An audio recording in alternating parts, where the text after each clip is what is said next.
അതായത് പാർട്ടി ശ്രീ വീണ വിജയനെ മൊത്തമായും ഡിഫെൻഡ് ചെയ്യുന്ന ഒരു സിറ്റുവേഷനിലേക്ക് മാറിയിരിക്കുകയാണ്. അപ്പോൾ തന്നെ ഇത് രാഷ്ട്രീയമായ ഒരു കേസായിട്ട് മാറുന്നു.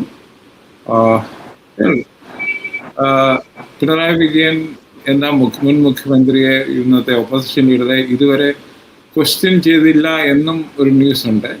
അതിൻ്റെ വാസ്തവം നമ്മൾ പിന്നെ അറിയത്തുള്ളൂ. അവർ ടാർഗറ്റ് ചെയ്തത് വീണ വിജയനാണ് എന്ന് വളരെ കൃത്യമാണ്. അത് കേസ് എന്താണെന്ന് നമ്മൾ കേട്ടിട്ടുണ്ട്. എന്താണ് സാർ നമ്മൾ ഇതിൽ നിന്ന് വായിച്ചെടുക്കേണ്ടത്? അതായത് പാർട്ടി CPM എന്ന പാർട്ടി പിണറായി വിജയനൊപ്പം വീണ വിജയന്റെ പുറകിലും അണിനിരന്നു എന്നാണോ നമ്മൾ മനസ്സിലാക്കുന്നത്? ചെറിയ അതിലേക്ക്, അതിന്റെ വിവിധ വശങ്ങളിലേക്ക് പോകുന്നതിന് മുൻപ് എൻ്റെ കണ്ണിൽ ഇന്ന് കേരളത്തിൽ എൻഫോഴ്സ്മെന്റ് ഡയറക്ടറേറ്റ് നടത്തിക്കൊണ്ടിരിക്കുന്ന ഈ പൊതുപ്രകടനം, ഈ പെർഫോമൻസ് കേരളത്തിന്റെ ജനാധിപത്യ ചരിത്രത്തിലെ ഒരു കരിദിനമാണ്. കാരണം ഇത് ജനാധിപത്യത്തെ വെല്ലുവിളിക്കുക മാത്രമല്ല, അത് ഇപ്പൊ നമുക്ക് 2014 മോഡി സർക്കാരിന്റെ ചരിത്രം, അതിന്റെ ഒരു ഇതറിയുന്നവർക്ക്, ചരിത്രം അറിയുന്നവർക്ക് ഇത് പുതിയ കാര്യമല്ല. EDയുടെ ഇത്തരത്തിലുള്ള ഹൈ വിസിബിൾ ആയിട്ടുള്ള പെർഫോമേറ്റീവ് ആയിട്ടുള്ള റെയ്ഡുകൾ പല സംസ്ഥാനങ്ങളിൽ പല പ്രതിപക്ഷ നേതാക്കളെ, കോൺഗ്രസ് നേതാക്കളെ എല്ലാം നമ്മൾ പരിചയമാണ്. അപ്പൊ കേരളത്തിലെ സാക്ഷരരായ ജനങ്ങൾക്ക് EDയെ കുറിച്ച് വലിയ പ്രതീക്ഷയോ അല്ലെങ്കിൽ അവർക്ക് EDയെ കുറിച്ച് നല്ലോണം അറിയാം. ഒരു ഇന്നത്തെ മോഡി ഷാ സർക്കാരിന്റെ ഒരു രാഷ്ട്രീയ ഉപകരണം മറ്റു പലതും പോലെ, മറ്റു പല സ്ഥാപനങ്ങളും പോലെ ഇന്നിപ്പോ ഏറ്റവും ഒടുവിൽ SIRന് അനുകൂലമായിട്ടുള്ള സുപ്രീം കോടതിയുടെ വിധിയും വന്നു. അപ്പൊ അതിനെപ്പറ്റി വ്യാമോഹങ്ങളൊന്നും ജനാധിപത്യ വിശ്വാസികൾക്കില്ല. എന്നാലും കേരളത്തിന്റെ ചരിത്രത്തിൽ എനിക്ക് തോന്നുന്നു ഇത്രയും ഹൈ പ്രൊഫൈലായിട്ട്, ഇത്രയും പബ്ലിക് വിസിബിലിറ്റിയും ഉള്ള ഒരു റെയ്ഡ് ഉണ്ടായിട്ടില്ല. അത് ഇതിനെല്ലാം ഇതിന്റെ എല്ലാ കാരണഭൂതൻ പിണറായി അല്ലേ എന്നാണ് ചോദ്യം. താങ്കൾ ഉദ്ദേശിച്ച ചോദ്യം അതെനിക്ക് പിണറായി വിജയൻ പേഴ്സണലി ഞാൻ ഇതിൽ ബ്ലെയിം ചെയ്യത്തില്ല. അദ്ദേഹം ഇതിന്റെ ഒരു വിക്ടിമാണ്. മനസ്സിലായി, എനിക്ക് ചോദ്യം മനസ്സിലായി. ചെറിയാൻ താങ്കൾ ഉദ്ദേശിക്കുന്നത് ഇതിനെല്ലാം വരുത്തി വെച്ചതല്ലേ എന്നാണ് ചോദിച്ചത്. എനിക്ക് അങ്ങനെയാണ് ഞാൻ മനസ്സിലായത്. ഇതിനെല്ലാം കാരണം ഇത്തരത്തിലുള്ള ഒരു അതെ, അത് മനസ്സിലാക്കാം. ഞാൻ തമാശ പോലെ കാരണഭൂതൻ എന്ന് പറഞ്ഞതേ ഉള്ളൂ. അതിന്റെ ചെറിയ പരിഹാസത്തിന് എനിക്ക് സ്വാതന്ത്ര്യം തരണം. അപ്പൊ ഞാനത് പറഞ്ഞത്, താങ്കൾ പറയുന്ന രീതിയിൽ ഇതിന്റെ മൂല കാരണം ഞാൻ യോജിക്കുന്നു.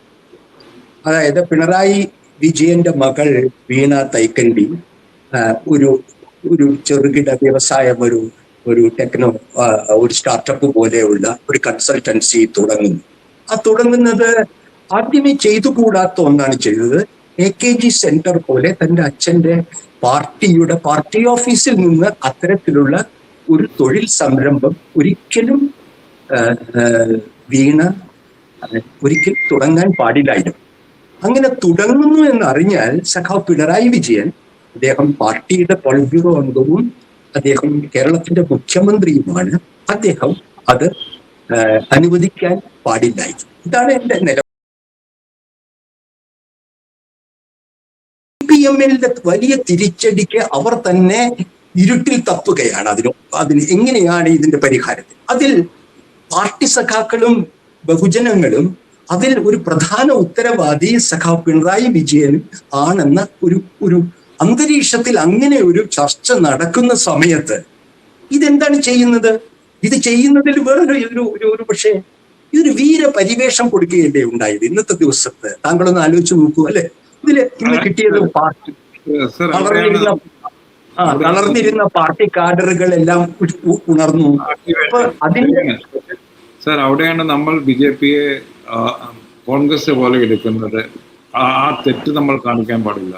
പ്രത്യേകിച്ച് ഡൽഹിയിൽ നോക്കുമ്പോൾ എനിക്ക് തോന്നുന്നത് അവരെ സംബന്ധിച്ചോളം ഇപ്പോൾ പിണറായി വിജയനും CPM-ഉം ഡൗൺ, അല്ലാതെ കുറച്ച് താന്നിരിക്കുകയാണ്. അധികാരമില്ല, അവർ കൺഫ്യൂസ്ഡ് ആണ്. അധികാരം എങ്ങനെ പോയെന്ന് അവർക്ക് തന്നെ പറയാൻ പറ്റുന്നില്ല. ഈ സമയമാണ് BJP-യെ സംബന്ധിച്ചോളം ഗോൾഡൻ സമയം. ആരോ പറയത്തില്ലേ, അവൻ തളർന്നു കിടക്കാണ്, അടിക്കണം അവനെ എന്ന് പറയുന്നത്. അതാണ് BJP അവരുടെ മനോഭാവം. അവരെ കാണിച്ചിട്ടുണ്ട് പലയിടത്തും. ഇതാണ് അവർ ചെയ്തു. താങ്കൾ പറയുന്നത് ടെസ്റ്റ് ഡോസ് തന്നെ ഒരു മെഗാ ഡോസായി. സാധാരണ ടെസ്റ്റ് ഡോസ് ഇങ്ങനെ ഒരു മെഗാ ഡോസ് ഒരു ഡോക്ടറും പരീക്ഷിക്കുകയില്ല. അപ്പൊ അതിന്റെ പുറകിൽ രണ്ട് കാര്യങ്ങളാണ്. ഒന്ന്, EDയുടെ അമർഷം, അതായത് അവരെ ഒരു തരത്തിലുള്ള ഈ CMRL എക്സാലോജിക് ബന്ധത്തെ സംബന്ധിച്ചുള്ള ഒരു അന്വേഷണവും എവിടെയും എത്തുന്നില്ല. കാരണം അതിന് തടസ്സങ്ങൾ സൃഷ്ടിക്കപ്പെടുന്നു. വിജിലൻസിലാണെങ്കിൽ അന്ന് CPM ഭരിച്ചുകൊണ്ടിരുന്ന വിജിലൻസിന്റെ തടസ്സം നമുക്ക് ന്യായമായി പ്രതീക്ഷിക്കാം, രാഷ്ട്രീയ പക്ഷപാതം എന്ന് പറയാം. പിന്നീട് ഹൈക്കോടതിയിൽ സീരിയസ് ഫ്രോഡ് ഇൻവെസ്റ്റിഗേഷൻ ഓഫീസിന്റെ കേസുകൾ എല്ലാം CMRL-ഉം KSIDCയും, കേരളത്തിലെ പൊതുമേഖലാ സ്ഥാപനമായ KSIDCയും അതുമൂലം കേരളത്തിലെ ഇടതുപക്ഷ സർക്കാരും തടസ്സങ്ങൾ സൃഷ്ടിച്ചുകൊണ്ടിരിക്കുന്നു. അതൊരു വാസ്തവമാണ്. ആ നിയമത്തിന്റെ ഇതിൽ നിന്ന് വളരെ പെട്ടെന്ന് തന്നെ ഇന്നലെ അവർക്ക് നേടിയെടുക്കാൻ കഴിഞ്ഞ ഒരു സ്റ്റേ, തൽക്കാലം ഇതിന്റെ അന്വേഷണത്തിന് ഒരു സ്റ്റേ കൊടുത്തിരുന്ന സ്റ്റേ പെട്ടെന്ന് ഹൈക്കോടതി ഇന്നലെ ലിഫ്റ്റ് ചെയ്യുന്നു. അപ്പൊ കിട്ടിയ ആ സ്വാതന്ത്ര്യത്തിന്റെ അഹങ്കാരത്തിൽ ഞങ്ങൾക്ക് ഒരു അനുമതി ആദ്യമായി ലഭിച്ചിരിക്കുന്നു എന്നതിന്റെ ഹുങ്ക് പ്രകടിപ്പിക്കുന്ന ഒന്നായി കാണാം. രണ്ട്, അമിത്ഷാ, ഡോവൽ, മോഡി അവരുടെ ഏറ്റവും ഉയർന്ന RSS ബുദ്ധി കേന്ദ്രത്തിൽ കേരളത്തിലെ പ്രതിപക്ഷ കക്ഷിയായി CPM ഒരിക്കലും ഉയർന്നു വരരുത്, അതിന്റെ സ്ഥാനം BJPക്ക് ഉണ്ടാവണം എന്നുള്ള ദീർഘകാല ലക്ഷ്യത്തിന്റെ അടിസ്ഥാനത്തിൽ CPM-നെ അതിന്റെ നേതാവിന്റെ കുടുംബത്തിലൂടെ കരിതേക്കാനുള്ള ഒരു രാഷ്ട്രീയ ശ്രമം ആയി നമുക്ക് കാണാം. ഇത് രണ്ടുമാണ് ഞാൻ ഇങ്ങനെ വസ്തുനിഷ്ഠമായി നിഷ്പക്ഷമായി വിലയിരുത്തുകയാണെങ്കിൽ ഇന്ന് ഒരു കരിദിനം. ഇത് സത്യം കണ്ടെത്താനുള്ള വഴികൾ അടയ്ക്കുകയാണ്. ഇതിന് എല്ലാ രാഷ്ട്രീയ കക്ഷി ഭേദമന്യേ മലയാളികൾ ഒരുമിച്ച് ഇത് ഇവിടെ നടപ്പില്ല എന്ന് പറയണം. അതിന് അക്രമ മാർഗത്തിലേക്ക് പോകരുത്. അതും നമുക്ക് ഇന്നത്തെ അനുഭവമാണ്. അക്രമത്തിലേക്ക് പോയി കഴിഞ്ഞു. ഇപ്പൊ തിരുവനന്തപുരത്ത് ഞാൻ ടെലിവിഷൻ മുമ്പിൽ ഇരിക്കുന്നതുകൊണ്ട് കാണാം, തിരുവനന്തപുരത്ത് പിണറായി വിജയന്റെ പുറത്തുള്ള ഉദ്യോഗസ്ഥന്മാർ കാറിൽ ചിലപ്പോൾ ആ കാർ അടിച്ചു തകർക്കുകയും അവർക്ക് പരിക്ക് പറ്റുകയും ഒക്കെ ചെയ്തു. അത് ഫാസിസ്റ്റുകളെ സഹായിക്കുകയുള്ളൂ. കാരണം നമ്മൾ മനുഷ്യാവകാശങ്ങളും നമ്മൾ സമാധാനവും പാലിച്ചില്ലെങ്കിൽ അത് ഫാസിസത്തിന്റെ ശക്തിപ്പെടുത്തുകയുള്ളൂ എന്ന് പിണറായി വിജയനെയും പാർട്ടിയെയും സ്നേഹിക്കുന്ന സഖാക്കൾ തിരിച്ചറിയണം. ഇവരെ തുറന്നു കാട്ടി നമ്മളുടെ ഭാഗത്ത് തെറ്റുണ്ടെങ്കിൽ ആ തെറ്റ്. അതന്നെ, ഈ ഇൻസിഡന്റ് ഉപയോഗിച്ചിട്ട് സെന്റർ ഇപ്പോൾ കേരള സർക്കാരിനെ കുറ്റപ്പെടുത്തും. കണ്ടില്ലേ അതെല്ലാം വരാൻ പോവുകയാണ്. അതെ, തീർച്ചയായിട്ടും. അതായത് നിയമപരിപാലനം ഉറപ്പുവരുത്തുന്നില്ല ഈ സർക്കാർ. അതപ്പോ രണ്ടുപേരെയും, അപ്പൊ UDF-നെയും CPM-നെയും ഒരേ വടി കൊണ്ട് അടിക്കാനുള്ള ഒരു സന്ദർഭം കൂടിയാണ് ഇപ്പൊ കൊടുത്തുകൊണ്ടിരിക്കുന്നത്. അത് നമുക്കപ്പോ വേണം നമ്മുടെ രാഷ്ട്രീയ ബോധം. നമ്മൾ ജീവിക്കുന്ന ഇന്ത്യയിൽ നമ്മുടെ മുഖ്യ ശത്രു ഫാസിസമാണെന്ന് തിരിച്ചറിയാനുള്ള രാഷ്ട്രീയ ബോധം UDF-ന്റെയും LDF-ന്റെയും അണികൾക്കും നേതാക്കൾക്കും ഉണ്ടാവും. അതിന്റെ അവസാനത്തെ ഒരു മുന്നറിയിപ്പായി ഈ ദിവസം കാണും. പിന്നീട് ആരുടെ അഴിമതിയായാലും അതിന് സത്യം പുറത്തു വരണം. പാർട്ടി ഒരിക്കലും വ്യക്തിപൂജയിൽ മുഴുകരുത്, വ്യക്തിയുടെ തെറ്റുകൾ കുട പിടിക്കരുത്. ഇതിന് നിരവധി ലെസൺസ് ഉണ്ട്. അത് എല്ലാം മലയാളി ഈ വൈകാരിക നിമിഷത്തിൽ എങ്ങനെ ഉൾക്കൊള്ളുമെന്ന് എനിക്ക് അറിഞ്ഞുകൂടാ. പക്ഷെ നമുക്ക് ഇത്തരം സമചിത്തതയുടെ ഒരു മാർഗം, ഒരു നൈതികതയുടെ മാർഗം നമുക്ക് പറയാതെ കഴിയുകയില്ല. കാരണം നമ്മളെ സംബന്ധിച്ചിടത്തോളം ജനാധിപത്യം ഇന്ത്യയിൽ ഇനി എത്ര നാൾ ഉണ്ടാവുമെന്ന് ഉറപ്പില്ലാത്തൊരു സമയത്ത് ഇത്തരത്തിലുള്ള ഒരു കെണിയിൽ, ഒരു ഫാസിസ്റ്റ് കെണിയിൽ LDF-നില്ല, CPM മാത്രമാണ് ഇപ്പോൾ രംഗത്ത്.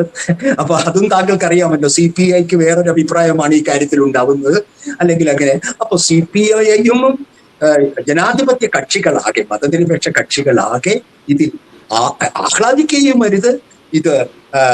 ഇത് വെച്ചുകൊണ്ട് തങ്ങൾക്ക് തൊട്ടു മൂക്കിന് താഴെ കാണുന്ന ശത്രുവിനെതിരായിട്ടുള്ള ഒരു ഇതാക്കി മാറ്റുകയും ചെയ്യരുത്.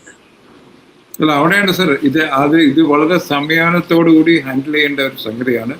അത് എല്ലാ പാർട്ടികളും, കോൺഗ്രസും CPM-ഉം മറ്റു ചെറു പാർട്ടികളും അത് നോക്കിക്കണ്ട് ഇത് കേരളത്തിന്റെ പൊളിറ്റിക്സിനെ തിരിമേൽ മറിക്കാൻ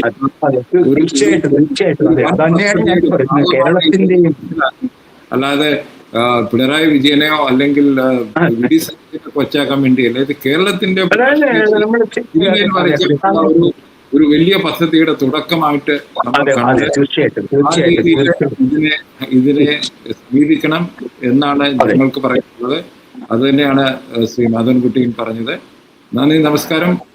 ഇത് എങ്ങനെ പോകുന്നു നമുക്ക് വരുന്ന സന്തോഷം. ചെറിയ